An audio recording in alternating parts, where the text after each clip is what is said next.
Mouvement étudiant. Le site de Sancier évacué par la paix. Au lycée. Cette évacuation s'est faite dans le calme et sans aucun incident, précise la préfecture de police dans un communiqué. L'opération, qui s'est déroulée entre 4h30 et 5h30, a été effectuée sur réquisition du président de l'université, Karl Bonafou-Murat.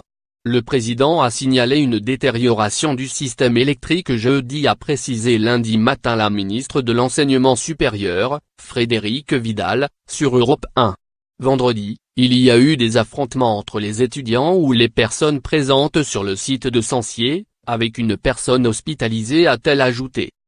Nous sommes en liaison constante avec les présidents d'université. Le site de Sancier était particulier. Des affronts. https://t.co/1v9surge.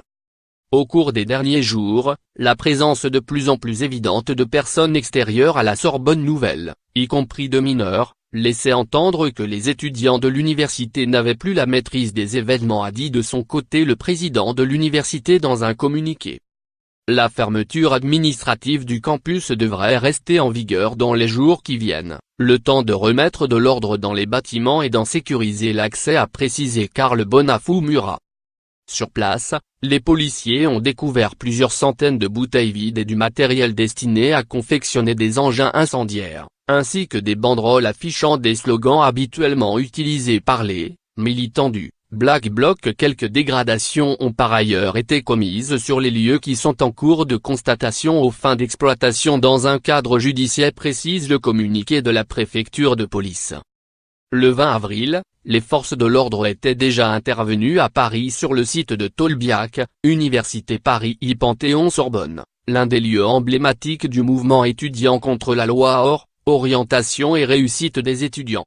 Des opérations de police ont également eu lieu la semaine dernière à Montpellier, Grenoble, ou encore sur les campus de Nancy et Metz, pour débloquer des bâtiments universitaires, alors que le Premier ministre, Édouard Philippe, a rappelé la fermeté du gouvernement face aux divers blocages, mercredi 25 avril.